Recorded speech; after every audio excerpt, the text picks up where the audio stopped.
안녕하세요. 책 데이트 시간입니다. 오늘 소개해드릴 책은 일단 피곤하지 않게 살아보겠습니다. 라는 책입니다.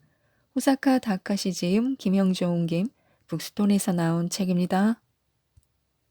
이 책은 정신과 의사가 알려주는 스트레스에 지친 현대인들을 위한 마음 휴식법을 알려주는 책입니다. 피곤한 마음을 풀어내어 행복과 건강을 되찾을 수 있도록 마음 휴식법에 대해 몇 가지 소개해 드리겠습니다. 오늘도 아침을 맞이한다는 그런 고마움으로 하루를 시작해야 합니다. 제가 아는 어느 사업가는 나이가 많은 편도 아닌데 옛날식으로 수첩에 손글씨로 일정을 적습니다. 한 번은 제가 물어보았습니다.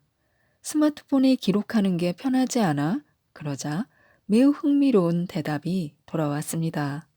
잠자리에 들기 전 깜빡한 일이 없는지 확인하려고 그날의 일정을 하나하나 펜으로 지우는 게 일과입니다. 확실히 이 정도는 스마트폰으로도 할 수 있어요. 그런데 저는 페이지 여백에 항상 오늘도 좋은 하루였다라고 메모합니다. 그러면 신기하게도 일하다 기분 나쁜 일이 있었어도 왠지 아주 좋은 하루였던 것처럼 느껴집니다. 이것만은 스마트폰으로도 할 수 없어서 아날로그 수첩을 계속 사용하고 있습니다. 이것은 일종의 자기 암시입니다. 잠자리에 들기 전은 몸과 마음에 매우 중요한 시간입니다. 오늘도 좋은 하루였다라고 믿으면 마음은 확실히 평온해지고 스트레스 없이 푹 잘 수 있습니다. 그러면 다음 날도 스트레스에 강한 마음으로 일할 수 있습니다. 스트레스를 받지 않기 위해서는 감정의 불을 억지로 끄지 말아야 합니다. 슬픔과 괴로움 같은 부정적 감정은 특히 표현하기 어렵습니다. 감정을 주체하지 못하는 나약한 사람처럼 보이고 싶지 않아서일 것입니다. 하지만 인간은 어느 정도 약점을 내보이는 사람에게 호감을 느낍니다. 그러니 슬픔이나 괴로움도 겉으로 드러내는 편이 좋습니다. 감정을 숨기고 있으면 몸과 마음의 건강에 상당한 악영향을 미친다는 그런 연구 결과도 있습니다. 감정을 표현하지 않는다고 그 감정이 사라지지는 않기 때문입니다. 가령 친한 친구에게 배신당했다고 가정해 보겠습니다. 마음속에서는 괴로움과 슬픔 그리고 분노가 휘몰아칩니다. 그런데 이를 표현하지 않는다면 문제에 대처하지 않는 것과 다름없습니다. 대처하지 않으면 스트레스만 거대해지고 내 마음만 병들 뿐입니다.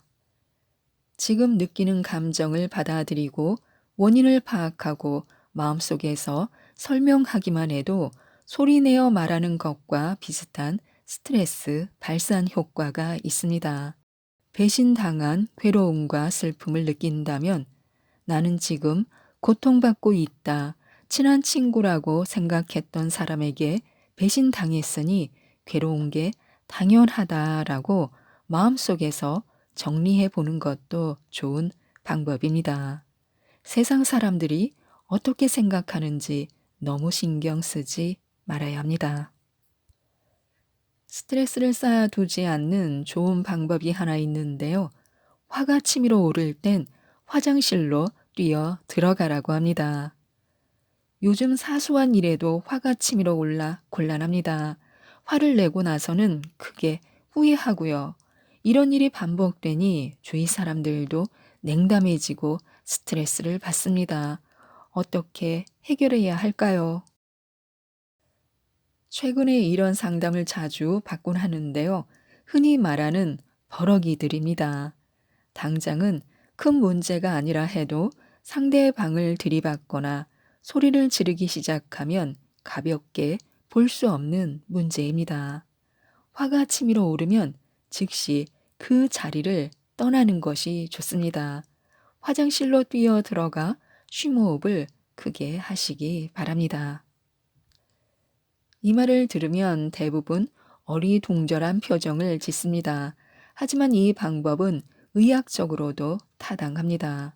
분노는 대뇌 변영계라는 부위에서 발생합니다. 동물에게도 존재하는 원시적인 부위로 오래된 뇌라고도 불리는데 재빠른 반응 속도가 특징입니다. 반면 분노를 억제하는 전두엽은 지능과 인격, 이성, 언어 등을 관장하는 대단히 복잡한 구조의 부위로 기능하기까지 시간이 걸립니다. 그래서 전두엽이 제대로 기능할 때까지 시간을 벌기 위해 화장실로 달려가라는 뜻입니다. 그뿐 아니라 심호흡을 하면 뇌에 많은 양의 산소가 공급되어 전두엽이 활성화되기 때문에 분노를 조절하기 쉬워집니다. 게다가 화장실에 가면 분노의 대상에게서 벗어날 수 있어 조금은 마음이 진정될 수 있습니다. 저는 이것을 화장실 도피법이라고 부릅니다. 이 방법은 괴롭다, 힘들다, 불안하다 등의 부정적 감정을 느낄 때도 큰 효과를 발휘합니다. 전두엽의 기능을 높여주기도 하지만 화장실 자체에 사람의 마음을 진정시키고 평온하게 해주는 놀라운 기능이 있기 때문입니다. 화장실은 적당히 좁고 3면이 벽으로 막혀 있는 데다 나머지 한 면도 잠금쇠 달린 문으로 닫혀 있어 수비에 최적화된 공간입니다. 게다가 앉기 좋은 좌변기까지 있으니 마음이 침착하고 평온해지는 것은 당연한 일입니다. 그러니 화가 날 때는 화장실 마법을 체험해 보시기 바랍니다. 잠시 자리를 비하면 화는 가라앉습니다. 천천히 말하면 쓸데없는 한마디를 막을 수 있습니다. 빠른 속도로 말하면 뇌 기능이 따라가지 못한 채 분위기에 휩쓸려 이야기하는 상황이 됩니다. 뇌가 발언을 완전히 통제하지 못하는 상태에서 말하면 안 되는 것을 엉겹결에 해버릴 위험도 있습니다. 말 실수나 쓸데없는 한마디가 이렇게 생겨납니다. 우리가 입 밖에 낸 말은 주워 담을 수 없습니다. 그렇게 흘러나온 쓸데없는 한마디 때문에 인간관계나 일이 어그러질 수도 있습니다. 그야말로 입이 원수입니다. 게다가 말이 빠른 사람은 신경질적이고 자신감이 부족하다는 인상을 주기 쉬워 저 사람이 하는 이야기는 중요하지 않다라는 판단을 내리게 합니다. 이 또한 당사자에게 큰 스트레스가 됩니다. 그래서 말하기 전에 생각하는 습관이 중요합니다. 당연한 얘기 같지만 특히 감정이 고조된 상태에서는 좀처럼 이렇게 행동하기 어려운 게 인간입니다. 그래서 더 감정적으로 대처하기도 합니다. 때로는 말하기 전에 냉정하게 생각할 수 없는 경우도 있습니다. 그럴 때를 대비해서 뇌의 반응 속도를 추월하는 말의 속도 위반만은 저지르지 않도록 미리 주의해야 합니다. 말의 속도가 빨라졌다면 잠시 한 박자 쉬어가는 것이 좋습니다. 이해를 강요할수록 아무도 이해해 주지 않는다고 하는데요. 전화하는 일을 깜빡했다든가 이야기를 제대로 듣지 않았다는 사소한 오해나 갈등 때문에 지인과의 관계가 틀어지는 경우가 있습니다. 그러면 역시 오래된 친구들과는 다르구나. 소꿉친구 뭐뭐라면 이렇게 되지 않았을 텐데 라고 생각할 수도 있습니다. 큰 스트레스를 짊어지지 않기 위해 우리가 명심할 것이 있습니다. 친한 사이에도 지켜야 할 예의가 있다는 것입니다. 친하다고 해서 이해해 주는 게 당연하다. 이 정도는 이해하겠지라고 생각해서는 안 됩니다. 친할수록 다른 사람보다 더 신경 쓰고 배려해야 합니다. 인간관계에서 당연한 것은 없습니다. 우울할 땐 청소를 시작해 보라고 하는데요. 비관적인 생각에 사로잡히면 수명이 줄어든다고 합니다. 비관적인 뇌의 특성에 빠지지 않으려면 뇌가 제멋대로 굴게 내버려 두지 말고 자기 의지로 통제해야 합니다. 뇌를 자기 의지로 통제한다는 말이 어렵게 들릴지도 모릅니다. 하지만 간단한 방법으로 실천할 수 있습니다. 뇌는 비관적으로 생각하기 쉽다는 것뿐 아니라 한 가지 일에만 집중할 수 있다라는 결점도 있습니다. 일이나 좋아하는 취미에 몰두하다 보면 나도 모르는 사이에 몇 시간이 훌쩍 지나 있곤 합니다. 이것은 뇌가 일과 취미에 집중해서 시간을 인식하지 못한다는 증거입니다. 특히 뇌는 손을 사용하는 작업에 취약합니다. 공예품을 만들거나 창문을 닦거나 옷을 다리는 등 뭔가 손을 사용해서 작업하면 뇌는 다른 생각을 하기 어려워집니다. 그러니 비관적 사고 방식을 끊고 부정의 악순환에 빠지는 일을 멈추고 싶다면 손을 이용해서 뭔가를 해보시기 바랍니다. 특히 추천하고 싶은 것은 청소인데요. 눈앞에 있는 얼룩을 제거하거나 먼지 청소에 집중하면 비관적인 기분을 잊을 수 있고 깨끗하게 청소했다라는 결과로 긍정적 감정도 샘솟습니다. 저도 비관적 생각에 사로잡힐 것 같으면 책상 위를 청소합니다.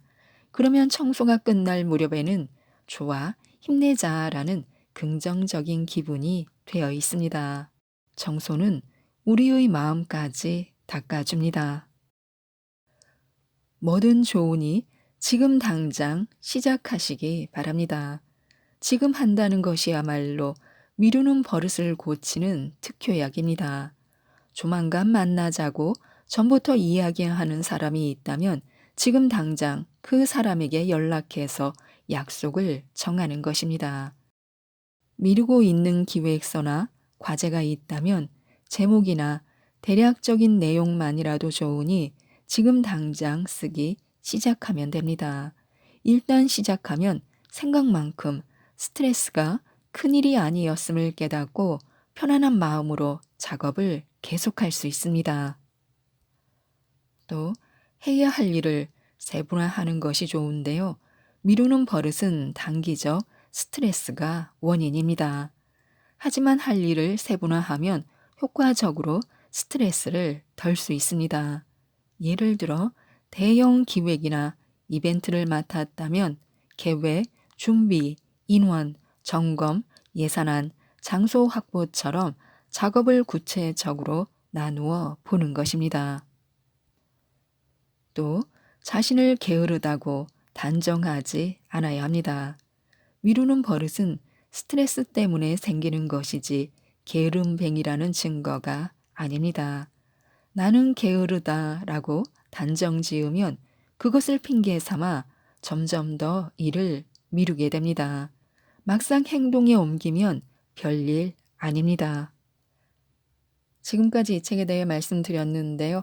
어떤 상황에서도 건강한 마음으로 피곤하지 않게 즐겁게 살 수 있도록 도움을 주는 이 책, 일단 피곤하지 않게 살아보겠습니다를 꼭 한번 읽어보시고 모든 분들이 마음의 휴식을 얻으셨으면 좋겠습니다. 이상 책데이트였습니다. 감사합니다.